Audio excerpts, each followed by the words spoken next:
이렇게 봄 기온이 완연한 가운데서 또 하나님 앞에 이렇게 나오셔서 이렇게 믿음의 꽃을 피우는 우리 성도님들 환영합니다. 그리고 이 시간 가정에서 예배 드리는 분들에게도 또 이렇게 하나님의 은혜를 주시기를 소원을 드립니다. 우리 옆에 분들과 다시 한번 인사하도록 하겠습니다. 반갑습니다. 잘 지내셨습니까? 반갑습니다.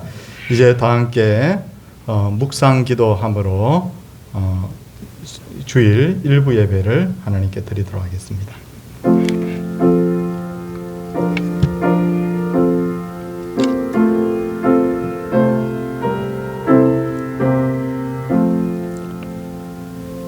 만군의 여호와여, 주의 장막이 어찌 그리 사랑스러운지요.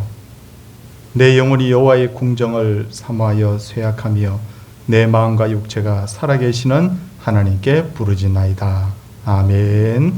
우리의 신앙을 사도신경을 통해 고백하도록 하겠습니다. 나는 전능하신 아버지 하나님 천지의 창조주를 믿습니다.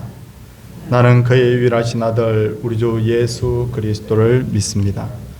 그는 성령으로 잉태되어 동정녀 마리아에게서 나시고 본디오 빌라도에게 고난을 받아 십자가에 못 박혀 죽으시고 장사된 지 사흘 만에 죽은 자 가운데서 다시 살아나셨으며 하늘에 오르시어 전능하신 아버지 하나님 우편에 앉아 계시다가 거기로부터 살아있는 자와 죽은 자를 심판하러 오십니다. 나는 성령을 믿으며 거룩한 공교회와 성도의 교제와 죄를 용서받는 것과 몸의 부활과 영생을 믿습니다. 아멘. 찬송 301장입니다.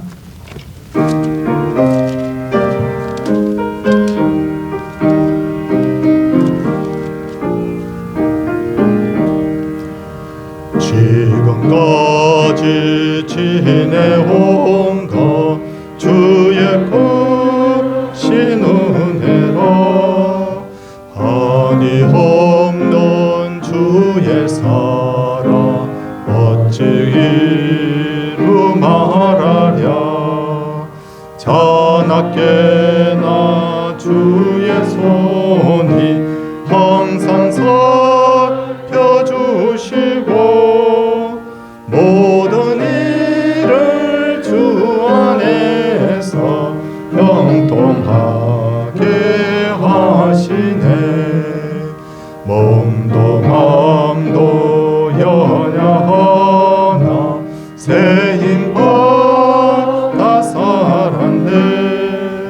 물붓듯이 부으시는 주의 은혜 족하다.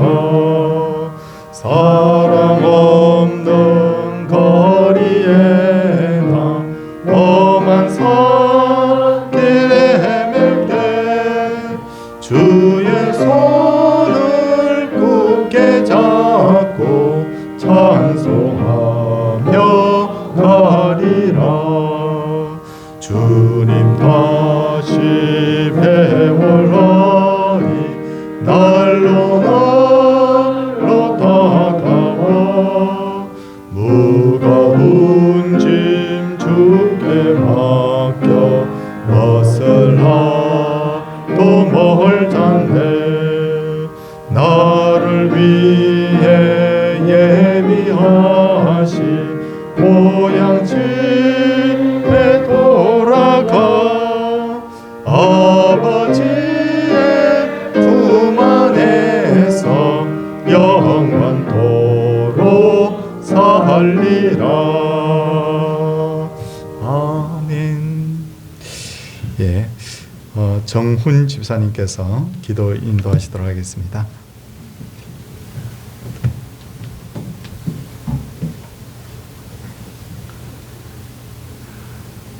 사랑과 은혜가 충만하시고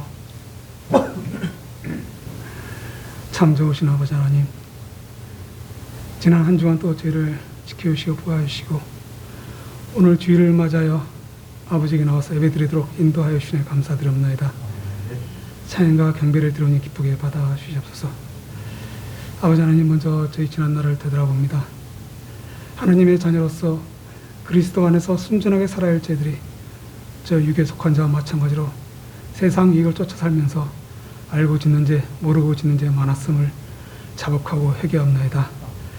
아버지 하나님, 이러한 죄들 꾸짖지 마시고 불쌍히 여겨주시기 바라며 이 시간 이후로는 하나님의 자녀로서 바르게 살게 하여 주옵소서. 아버지 하나님, 이 나라와 이 민족을 위하여 기도드립니다. 수천 년 동안 우상 숭배바에서 멸망할 수밖에 없었던 이 민족에게 복음을 주셔서 구원하여 주시니 감사드립니다. 수많은 전쟁과 기아에 허덕이 된 이 민족에게 지금처럼 평화를 주시고 부강하게 하여 주시니 감사드립니다. 그럼에도 불구하고 지금 이 백성이 악화해서 아버지 은혜를 잊고 살고 있습니다. 가면 갈수록 물질주의와 인본주의에 빠져서 아버지 은혜를 잊고 살고 있습니다. 이러할 때 우리 한국교회가 이 땅을 변화시킬 수 있도록 인도하여 주시옵소서. 이 한국교회로 인하여 이 땅이 변하기 원합니다. 이 한국교회가 이 땅의 빛과 소금으로서 역할을 다함으로써 이 나라가 바르게 되길 원합니다. 또한 이 서울 동산교회로 인하여 이 지역이 더욱더 아버지 나라로 변하게 되길 원합니다. 이 어려운 이웃을 도움으로써 아버지 영광에 드러나길 원합니다. 여기에 애쓰고 있는 SCR 우리 목사님을 비롯한 교육자님들 지혜와 명철을 주시고 능력과 권세를 주시고 깊은 통찰력과 섬기는 리더십으로서 이 공동체를 잘 이끌어가게 하여 주옵소서. 또한 여기에 우리 모든 성도들도 다 같이 동참하게 하기를 원합니다. 항상 그들 정결케 하여 주시기 바라며 매일매일 말씀을 읽고 묵상함으로써 아버지의 그 기뻐하시고 선하시고 온전한 뜻이 무엇인지 깨닫게 하시고 그로서 저희들 변화되어서 구슬을 던져버리고 새로운 삶을 살게 하여 주시옵소서. 아버지 하나님, 이 헛되었던 일상, 짧고도 짧은 이 나그네와 같은 인생에 저희들 집착치 않도록 하시고 세상에서 주는 어떤 즐거움이나 쾌락에 미혹되지 않도록 하시고 하나님에 속한 바른 영의 사람으로서 아버지 말씀을 지키고 삶으로써 여기서 오는 기쁨이 즐거움이 물론 세상 사람들이 보기에는 어리석어 보일지 모르지만 이것이야말로 참 즐거움이며 참 기쁨이며 참 평안임을 저희를 잊지 않도록 하게 하여 주옵소서. 아버지 하나님, 또한 저희들 이 땅에 사는 동안 일이 잘 된다고 해서 평안하다 해서 교만해지고 나태해지지 않도록 하게 해주시고 또 반면에 힘들고 어렵다고 해서 저희를 낙담하여서 아버지를 떠나는 우를 범하지 않도록 은혜 내려 주시옵소서. 아버지 하나님, 그리고 또 저희들 너무나 연약하다 보니 육체적으로나 정신적으로 아픈 성도 있습니다. 치료하여 주시고 회복시켜 주시옵소서. 이 아픔이 하루속히 사라지게 하여 주시기 바라며 또한 이 고통이 고통으로 끝나는 것이 아니라 이 고통을 통하여 아버지께 더욱 다가가는 보기자료로 변환시켜 주시기 바라며 이 자리에 나와서 아버지를 찬양하고 경배함으로써 우리 모두의 기쁨이 되게 하여 주시옵소서. 아버지 하나님, 특히 우리 연로하신 성도님들 이 코로나의 어려운 시기에 잘 보낼 수 있도록 하게 해주시기 바라며 이들의 찬양과 기도와 경배가 끊이지 않도록 이들을 더욱 강건하게 지켜주시옵소서. 또한 우리 젊은 청년들 위해서도 기도드립니다. 이 나라의 미래이며 이 기독교를 이끌어야 할 젊은 청년들, 이 미래의 불확실로 인해서 항상 불안해하는데 아버지와 이들의 앞날을 예배해 주시기 바라며 또한 젊다 보니까 겪을 수 있는 잘못된 생각이나 잘못된 일이 없도록 성령님께서 꼭 지켜주시옵소서. 아버지 하나님, 지금 이 시간에도 많이 예배를 드리고 있을 많은 미자립 교회와 저 북녘 땅에 있는 우리 지화교회인가 저 우크라이나에 있는 하나님의 자녀들을 지켜주시고 보호해주시고 그들의 눈물을 닦아주시기 바라며 또한 오늘도 한결같이 아버지 말씀 들고 저 이방 나라에 나가 있는 선교사님들 동행하여 주시고 또한 저희들 예배 드리는 여기 저희들에게도 오늘 또 주일답게 보내게 하여 주시기 바라며 먼저 믿은 사람으로서 세상의 본이 되게 하시고 선으로 악을 이기고 뱀과 같은 지혜와 비둘기와 같은 순결한 마음으로 세상의 영적 싸움에서 승리하게 하시고 그리고 저희들 항상 복음의 빚진 자임을 잊지 않도록 하게 하여 주옵소서. 그리고 마지막으로 특히 바랄 것은 아버지 하나님, 저희들 현재의 우리뿐만 아니라 앞으로 미래를 위해서 우리 지금 명맥만 유지하고 있는 우리 주일학교 아버지 저희들 이들이 회복될 수 있도록 저희를 각성하게 하시고 저희를 노력하게 하시고 저희를 지혜를 주시는 은혜를 바랄 따름이 없나이다.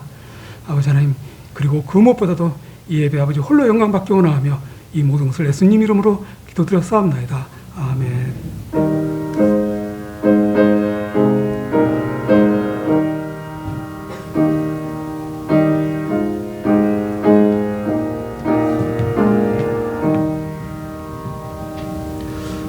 하나님 말씀은 로마서 2장 28절에서 29절까지입니다.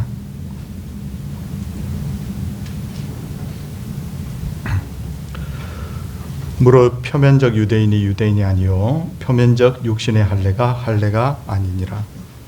오직 이면적 유대인이 유대인이며 할례는 마음에 할지니 영에 있고 율법 조문에 있지 아니한 것이라. 그 칭찬이 사람에게서가 아니요 다만 하나님에게서니라. 아멘. 호산나 찬양대가 하나님께 찬양을 드리도록 하겠습니다.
지금까지 우리가 말씀을 들었던 로마서 1장은 한마디로 말씀을 드리면 복음이란 무엇인가에 대해서 설명을 하고 있다면, 로마서 2장에서는 하나님의 심판과 잘못된 신앙에 대해서 지적을 하고 있는데, 오늘은 그 중에서도 바로 유대인들의 잘못된 신앙에 대해서 말씀을 하고 있습니다. 일찍이 세례 요한은 유대인들 중에서도 가장 신앙이 좋다고 했던 바리새인과 서기관들을 향하여서 독사의 자식들아라고 그렇게 했고, 예수님은 그들을 향하여 회칠한 무덤이라고 말씀하셨는데, 유대인들이 도대체 어떤 잘못된 신앙을 가지고 있기 때문에 독사의 자식들 회칠한 무덤이라는 말을 들었던 것일까요? 오늘 성경이 지적하고 있는 유대인들의 잘못 첫 번째는 그들의 신앙은 위선적이었다는 것인데, 로마서 2장 17절부터 우리 성도님들 한번 봐주시면요, 뭐라고 되어 있느냐면, 유대인들의 위선적 신앙에 대해서 적나라하게 드러내기를 17절 중간 부분부터 보면, 율법을 의지하며 하나님을 자랑하며 율법의 교훈을 받아 하나님의 뜻을 알고 지극히 선한 것을 분간하며 맹인의 길을 인도하는 자요 어둠에 있는 자의 빛이요 율법에 있는 지식과 진리의 모본을 가진 자로서 어리석은 자의 교사요 어린 나이의 선생이라고 중요한 단어 제일 끝부분입니다. 스스로 믿으니라고 했다는 거예요.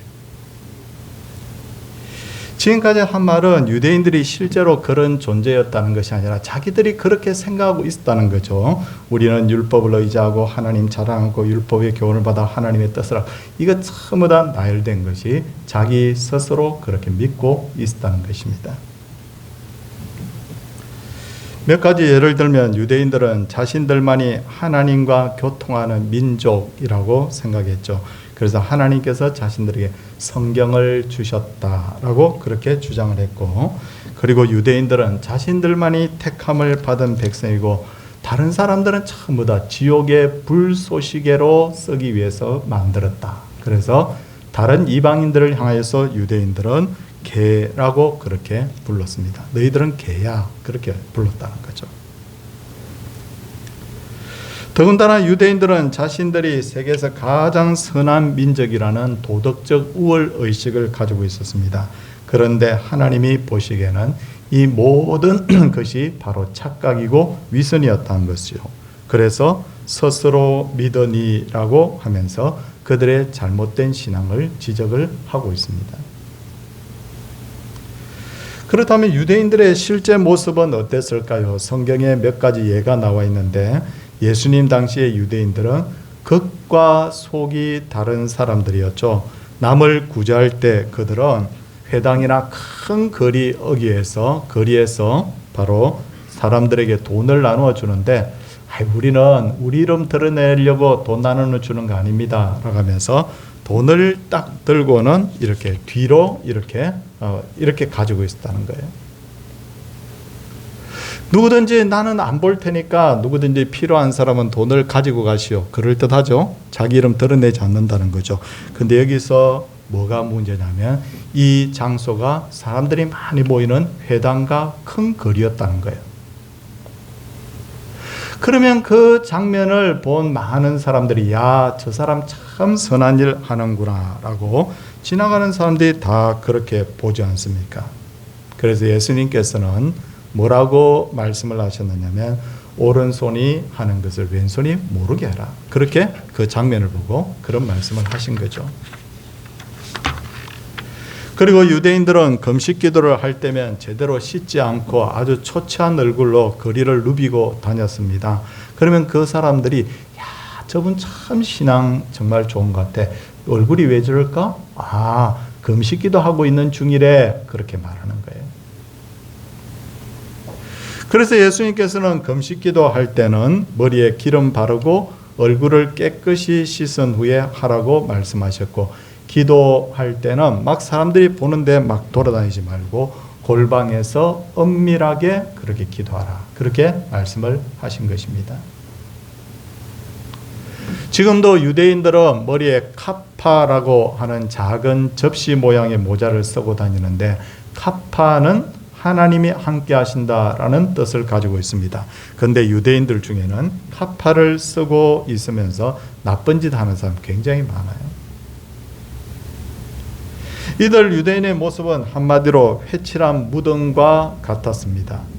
유대인들은 우리처럼 땅을 파서 시신을 안장하는 것이 아니라 굴을 파서 혹은 자연적으로 형성된 굴에다가 시신을 안장한 후에 그 굴을 큰 돌을 굴려서 막아버립니다. 그러다 보니 시간이 오래 지나면 이곳이 무덤인지 아닌지 사람들이 잘 모르게 되는 경우들이 있습니다. 그러다가 보면 그 무덤에다가 손을 대게 되는데 그들의 율법에 의하면 시신이 묻힌 곳에 손이 닿으면 자기 몸이 부정하게 된다는 거예요. 그래서 이들은 무덤에다가 표시를 하기 위해서 하얀 회칠을 해서 사람들이 그곳이 바로 무덤인 줄 그렇게 알게 했습니다. 그러므로 예수님께서 바리새인들과 서기관들을 향하여 너희들은 회칠한 무덤과 같다라고 한 것은 겉은 희게 보이지만 속에는 썩은 시신이 있는 것과 같이 너희들 겉은 굉장히 깨끗해 보이지만 속은 더러운 생각과 죄로 가득 차 있다라고 그들의 실체를 이렇게 바로 드러내신 것입니다. 그러기에 바울은 이렇게 스스로 하나님의 택한 백성이요 하나님의 말씀을 제일 잘 알고 세상에서 가장 선한 민족이라고 위선을 떨고 있었던 유대인들을 향하여서 로마서 2장 21절부터 한번 보시기 바랍니다. 21절부터 읽겠습니다. 그러면 다른 사람을 가르치는 내가 내 자신은 가르치지 아니하느냐? 도둑질하지 말라 선포하는 내가 도둑질하느냐? 간음하지 말라 말하는 내가 간음하느냐? 우상을 가증히 여기는 내가 신전 물건을 도둑질하느냐? 율법을 자랑하는 내가 율법을 범함으로 하나님을 욕되게 하느냐라고 강하게 책망을 한 것입니다. 한마디로 너희들은 바로 위선자들이다. 그렇게 말씀하신 것이죠. 그 결과 이 유대인들을 보고 24절 보시면 기록된 바와 같이 하나님의 이름이 너희 때문에 이방인 중에서 모독을 받는도다. 사람들이 처음에는 그 위선에 속지만 나중에 시간이 지나 보면 유대인들이 얼마나 위선자들이라는 것을 알게 되죠. 결국은 사람들이 결국은 하나님의 영광을 결국 가리게 되는 거죠. 근데 문제는 오늘날 기독교인들 중에도 예수님 당시에 유대인 같은 사람이 너무 점점 더 많아지고 있다는 겁니다. 기독교인들 중에도 잘못된 신앙을 가진 이중인격자들이 많이 있어요. 이들은 하나님을 잘 믿는 척하면서도 남이 보이지 않는 곳에서는 당당하게 죄를 짓습니다. 사람들이 죄를 짓게 되는 유형은 크게 두 가지인데 하나는 모르고 죄를 짓는 경우, 이건 지적 무지에서 죄를 짓는 경우입니다. 그리고 또 하나는 바로 내가 분명히 그것이 죄인 줄 알면서도 내가 능력이 안 돼서 내가 죄를 짓는 경우가 있습니다. 내가 법을 지키려고 해도 능력이 안 돼요. 그런데 잘못된 신앙을 가진 사람들은 어떤 경우에 해당되느냐면 알고도 있고 그것을 지킬 수 있는 능력도 있음에도 불구하고 그들은 죄를 짓는다는 거죠.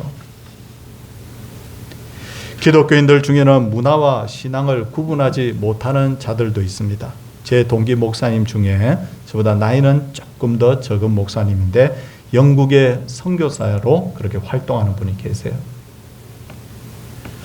그분이 영국의 선교사로 간다는 이야기를 듣고 제가 영국은 기독교 국가인데 그곳에 가서 선교사가 돼? 라고 솔직히 성도님들 이해 갑니까? 가지 않지 않습니까?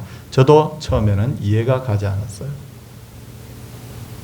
그런데 영국을 비롯한 유럽 국가들은 더 이상 기독교 국가라고 말하기 힘들어요. 수천 명이 들어갈 수 있는 우리 교회보다 예배당이 5배, 10배 큰 그런 교회당에도 주일이 되면 노인들 앞에 몇십 명이 앉아서 하얗게 머리가 센 분들이 앉아서 예배 드리는 게 전부터 합니다. 그러면 그 교회당은 뭘 하느냐? 성도님들께서 유럽에 가보시면 알겠지만 관광객들이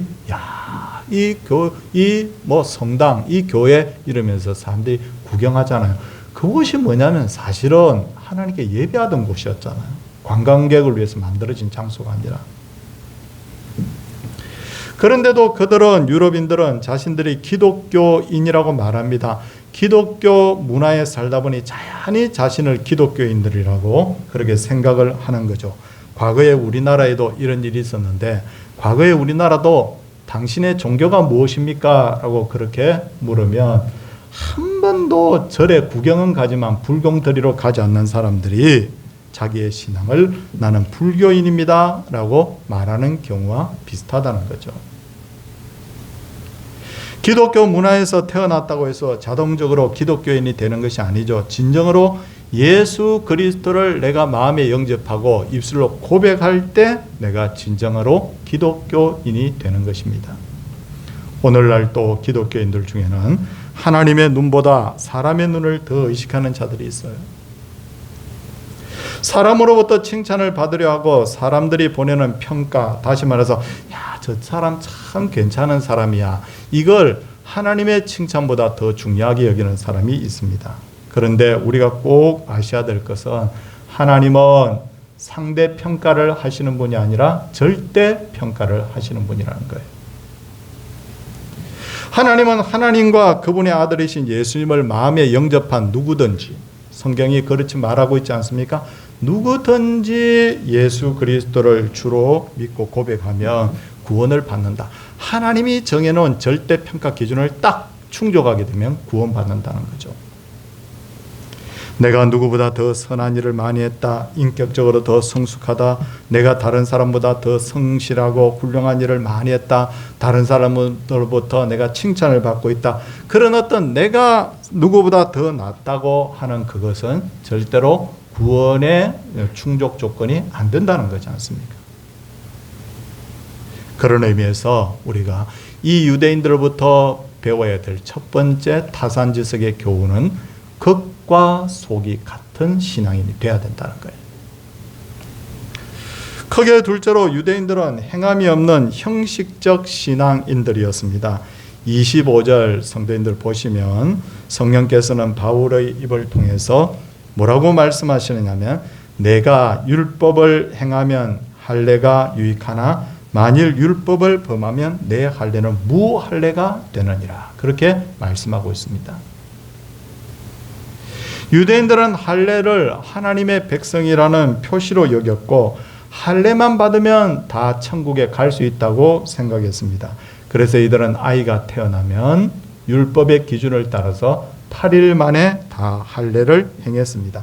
유대인들은 이방인들을 향해서 저 할례 받지 못한 자들이라는 거 했는데 최고의 욕입니다. 지옥 갈 놈들이라, 그런 말이에요, 한마디로. 할례는 어떤 의미였느냐면 직행, 천국 가는 직행 좌석표와 같은 것이었죠.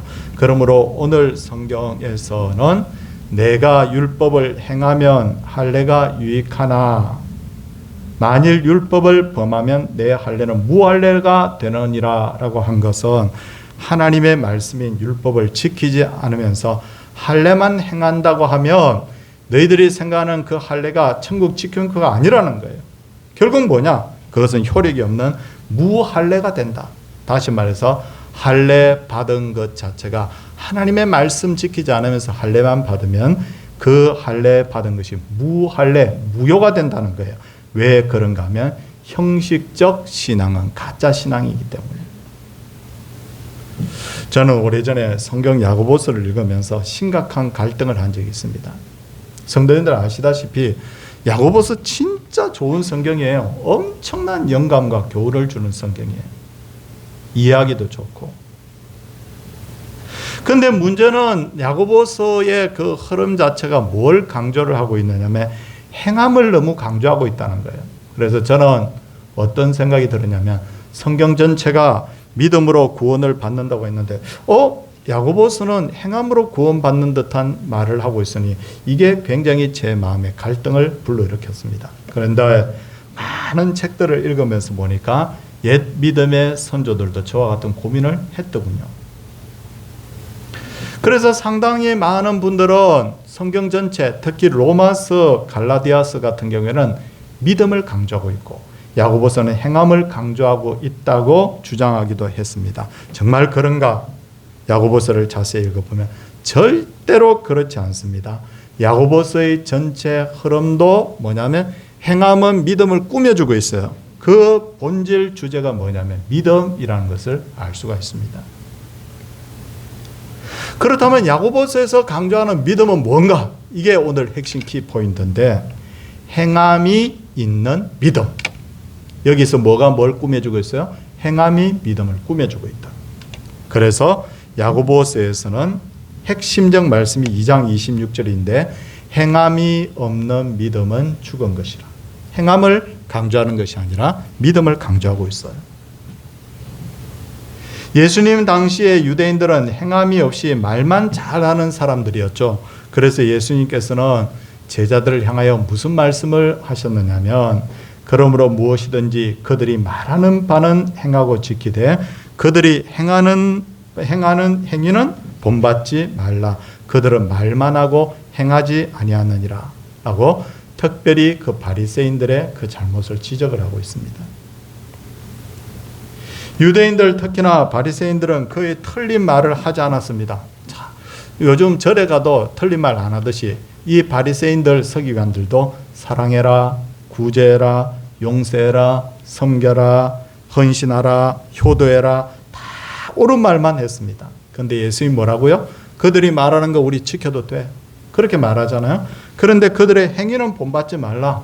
왜? 그들은 경건의 모양은 있고 경건의 말은 하고 있지만 경건의 능력이 없는, 행함이 없는 바로 그런 사람들이었다는 거죠.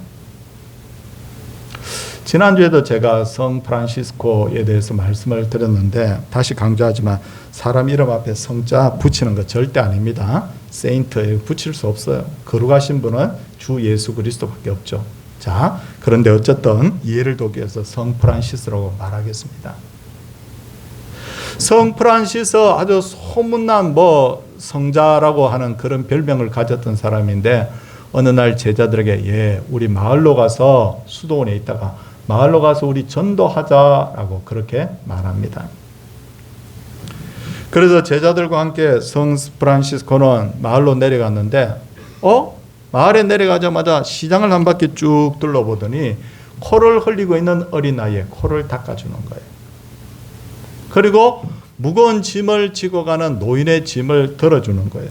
그리고는 사람들을 만나서 반갑게 인사를 하면서 반가워요. 잘 지내시죠? 지난번에 힘든 일이 있었다고 하는데 어떠세요? 라고 하면서 그렇게 한참을 시장을 한 바퀴를 돌더니 수도원으로 돌아왔습니다. 제자들이 의아해하면서 선생님 어떻게 전도하러 가져가면서 왜 전도는 한 번도 안 하십니까? 라고 말을 했더니 성 프란시스코는 지금까지 줄곧 전도하지 않았냐. 우리의 삶 자체가 곧 전도니라. 그렇게 말을 했다는 거죠. 예수님도 말씀하셨습니다. 너희의 착한 행실을 보고 사람들로 하여금 하나님께 영광을 돌리게 하라. 너희의 착한 행실을 보고 이게 바로 전도라는 거죠. 전도에 두 가지가 있습니다. 말로써 하는 전도와 삶을 보여주면서 하는 간접 전도. 제가 예전에 교회에 있을 때, 예전 교회를 섬길 때 교인들 중에 한 번씩 그런 분들이 있습니다. 목사에게 와서 고민을 털어놓는 분이 있습니다. 목사님, 저 누구누구 때문에 이 교회 출석 못하겠어요.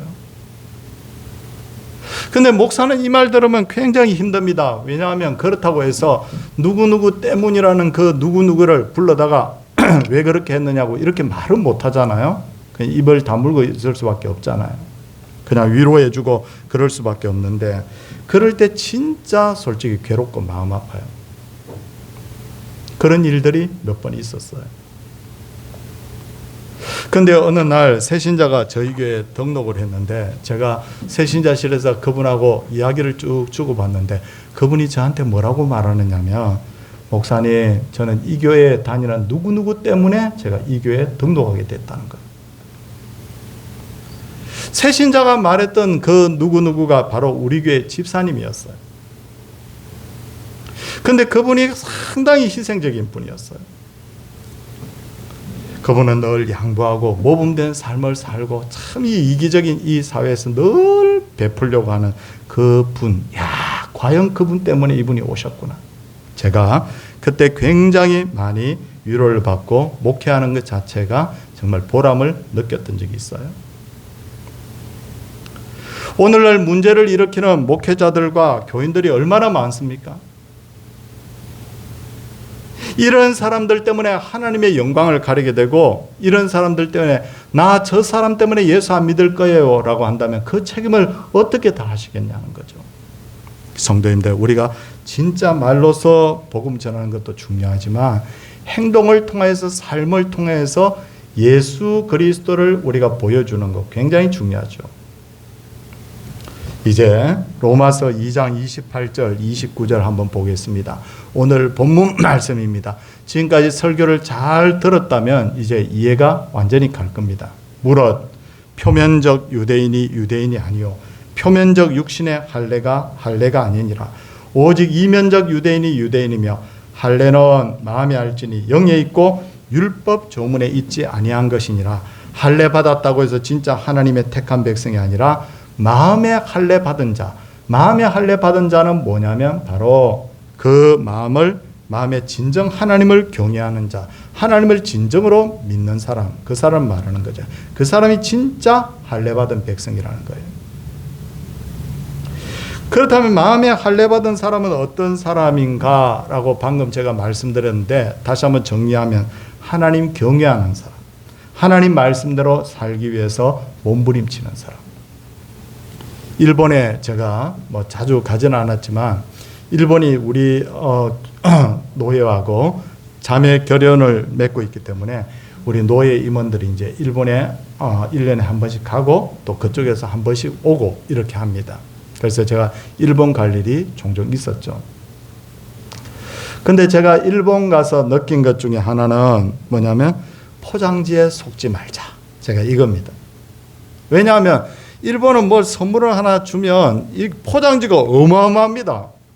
요즘 우리나라도 좀 이 포장지가 약간 화려해지고 어마어마해지기 시작하는데 그래서 포장지는 있는데 안에 내용물이 없으니까 무슨 질소 과자니 뭐니 그런 이야기 하잖아요. 근데 일본은 굉장합니다. 그래서 일본 사람들이 선물 하나 주면 선물이 포장지를 보면 대단한데 숙소에 와서 이거 뜯어보면 안에 너무 요만한 게 들었는데 안에 포장지가 어마어마한 거예요. 유대인들의 신앙은 한마디로 말하면 포장지가 화려한 신앙이다.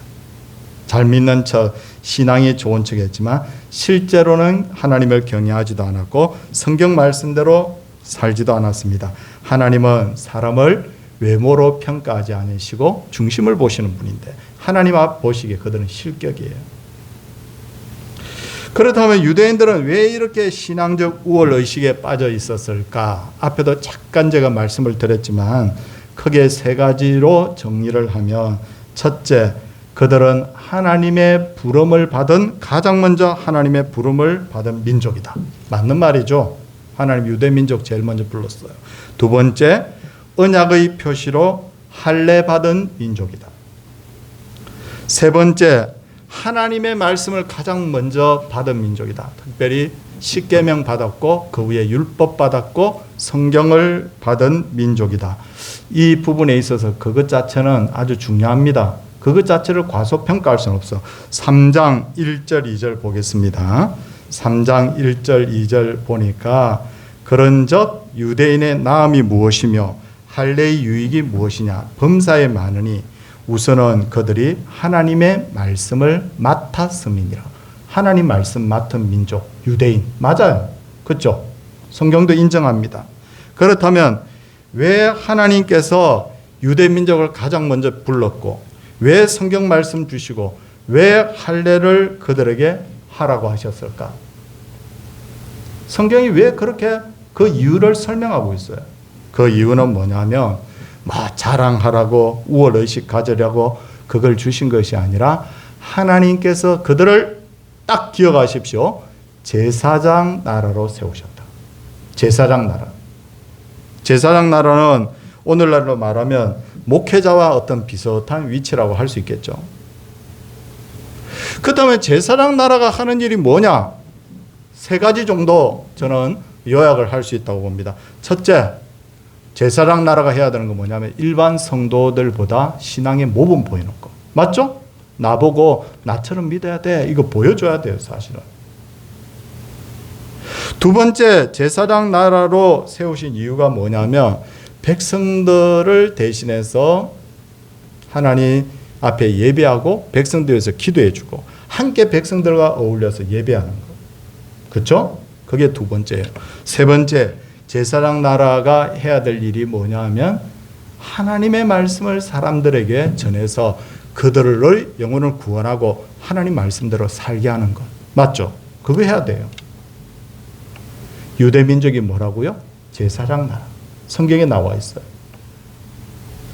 근데 유대인들은 이런 하나님의 큰 어떤 그림을 모르고 나한테 먼저 이렇게 나를 불러주시고 우리에게 성경도 주시고 특별한 어떤 민족으로 세워주시니까 우쭐해가지고 우리는 대단한 민족이고 너희들은 다 지옥 불쑤시개로 쓸 사람들이야. 이런 말만 하고 있으니 하나님 보시기에 그들이 얼마나 가정해 보였겠냐는 거예요. 할례를 행하면서 우리는 할례받은 민족이고 너희들은 할례받지 못한 자들이야. 이런 말을 하고 있으니 하나님 보시기에 얼마나 한심해 보였겠는 거예요. 사랑하는 성도님들, 이게 유대인의 잘못이죠. 오늘 로마서 2장 3장의 기초에서 보면 유대인들의 이런 잘못을 다 지적하고 있지 않습니까? 가셔서 2장 3장을 다시 한번 딱 읽어보십시오. 설교 듣고 나면 완벽하게 이해가 됩니다. 유대인들의 첫 번째 잘못, 위선적이다. 위선적이에요. 잘 믿는 척하는 거예요. 유대인들의 두 번째 잘못, 행함이 없는 포장지만 화려한 신앙인들이다. 유대인들의 세 번째 잘못, 자기들의 신앙이 좋은 신앙이라고 우월의심만 가지고 제사장 나라로서의 그 부르심을 망각했다는 거예요. 그렇다면 왜 오늘 성경이 이 말씀을 우리에게 하시는 걸까요? 우리에게 왜 이 말씀을 들려주시는 걸까요? 너희는 왕같은 제사장들이다. 우리가 지금 제사장 나라예요. 우리로 하여금 세상을 평가하고 세상 사람들이 왜 저러냐, 이것으로 우리가 끝나서는 안 된다는 거죠. 진짜 중요한 것이 뭐냐면 왜 나를 먼저 예수 믿게 했을까?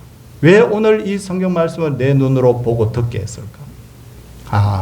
나에게 제사장 역할을 하라는 것이구나.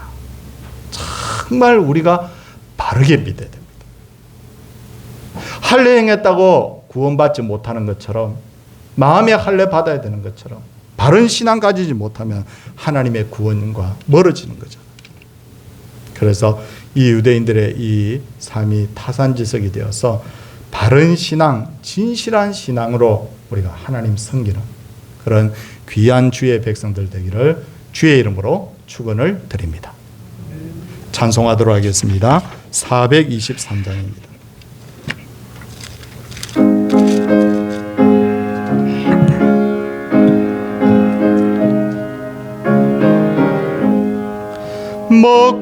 먹보다도 더 검은 죄로 물든 이 눈이 흰 눈보다 더 희게 깨끗하게 씻겼네.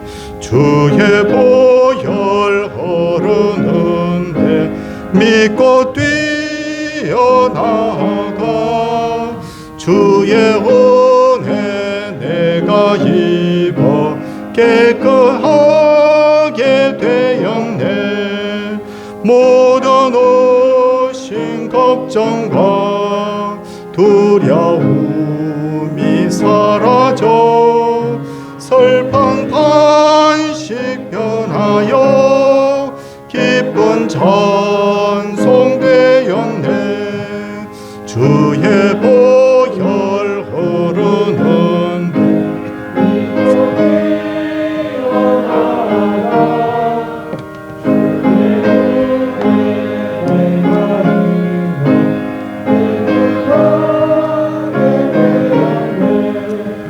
세상 부귀영화와 절겨하던 모든 것 주를 믿는 내게는 분토만도 못하다. 주의 보혈 흐르는데 믿고 뛰어나가 주의 은혜 내가 입어 깨끗하게 되었네. 나의 모든 복 저 천국의 사였네. 나의 평생 자랑은 주의 십자가로다. 주의 보혈 걸어놓은데 믿고 뛰어나가. 주의 은혜 내가 입어 깨끗하게 되었네. 항상 지켜주시는 주님의 은혜 감사합니다. 가족 모두 하나님의 자녀답게 살게 하옵소서. 범사에 감사합니다. 생일 감사, 생일 감사. 이렇게 두 분이 생일 감사의 물드렸습니다. 손 모으고 함께 기도하는데, 오늘은 우리가 회개 기도부터 먼저 하도록 하겠습니다. 주님, 유대인들의 모습을 보니 우리들의 모습은 어떠한지 두렵고 떨립니다.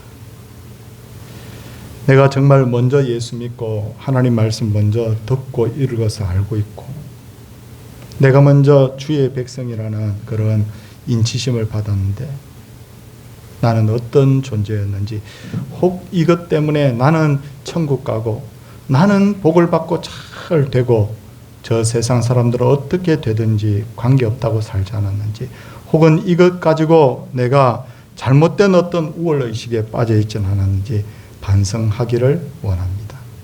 주님, 우리를 제사장 나라로 주님 부르셨습니다. 제사장 나라의 본질인 하나님을 먼저 섬기는 모습의 모범을 보이게 하시고, 제사장 나라로서 하나님의 말씀을 사람들에게 전하게 하시고, 제사장 나라를 통하여서 이 삶을 통해서 하나님의 영광을 나타내는 그런 저희들 되게 하옵소서. 잘못 생각한 것, 말한 것, 행동한 것, 하나님의 마음을 아프게 해드린 것, 혹은 다른 이들의 마음에 대못 박은 것 다 주님께서 용서해 주시고, 내 설계, 내 지혜, 내 욕심, 내 생각, 내 정욕, 내 하나님 주장대로 살았던 모든 것을 십자가에 못 박게 하여 주시옵소서. 그래서 이제는 정말 예수님 닮는 그런 그리스도인이라는 이름에 합당한 삶 살게 하여 주시옵시고, 우리가 철저하게 이 로마서를 깨닫고 이 말씀이 주시는 교훈을 통해서 우리의 삶의 모습이 새로워지는 계기가 되게 하옵소서. 주님, 기도합니다. 열방을 위하여 기도합니다. 열방의 교회들을 위하여 기도합니다. 전쟁과 기근과 온갖 재앙 속에 있는 나라들 긍휼히 여겨 주시옵시고, 주의 교회들 하나님이여 저 아프리카부터 저 북단 남단에 있는 교회까지 하나님의 은혜 입는 놀라운 역사가 있게 하옵소서. 주의 백성들이 하나님 앞에 정말 감사하며 하나님의 영광을 드러내며 기뻐하며 11조를 드렸습니다. 11조 드린 손길들을 주여 복되게 하여 주시옵시고, 주여 또 계좌 송금을 통하여서 또 이렇게 다양한 헌금을 하신 분들까지도 하나님의 기억하신 바 되게 하옵소서. 감사의 물 드린 분들 그 마음과 제목을 받으시고, 특별히 생신을 맞은 분들이 있는데 하나님이여 그 삶을 하나님께 드리오니 에녹처럼 하나님과 동행하며 요셉과 다니엘처럼 하나님이 함께하는 그런 복된 삶 누리게 하옵소서. 주여 전도 선교의 물, 건축의 물, 주정의 물 다 받으시고, 우리 성도님들이 육을 가지고 있기에 물질의 복도 주님 필요합니다. 주시옵시고, 가정의 평안도 주시옵시고, 병이 떠나가게 하여 주시옵시고, 기도하던 문제들이 기도한 바대로 평안의 답을 주님 주셔서 하나님 앞에 기뻐할 일이 많게 하여 주시옵소서. 교회도 이 복이 끊이지 않게 하여 주시옵시고, 이 교회를 통하여 천하 만민이 복을 받고 많은 이들이 복음을 마음속에 영접하는 그런 놀라운 역사가 있게 하여 주시옵소서. 주 예수 그리스도의 은혜와 하나님의 사랑과 성령의 감화 교통하심의 역사가 하나님의 백성들을 위해 이제로부터 영원토록 함께 있을지어다. 아멘.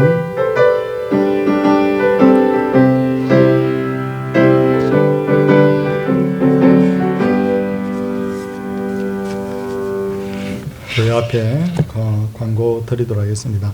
바이블키 많은 분들이 참여해 주고 계신데 우리 잘 끝까지 성실하게 좀 해주시기를 부탁드리고요. 지난주에는 우리 주일학교 교사분들과 어린 아이들을 위해서 기도해 달라라고 부탁을 드렸고, 오늘은 우리 전쟁으로 고통당하는 우크라이나를 위해서 꼭 기도해 주십시오. 우리는 영상을 통해서 TV를 통해서 보니까 그렇구나라고 생각할지 모르지만, 거기에 있는 분들은 이곳이 생지옥이다 그렇게 말하거든요. 생지옥이라고. 얼마나 고통스럽겠습니까? 그들을 위하여 꼭 기도해 주시기를 부탁을 드립니다. 2부 예배 후에 오늘 정기당에 모이도록 그렇게 하겠습니다. 성도님들 사랑합니다. 특별히 우리 청년부들 잘 섬겨주셔서 감사합니다. 우리 옆에 분들을 보고 같이 한번 인사하도록 하겠습니다. 할렐루야.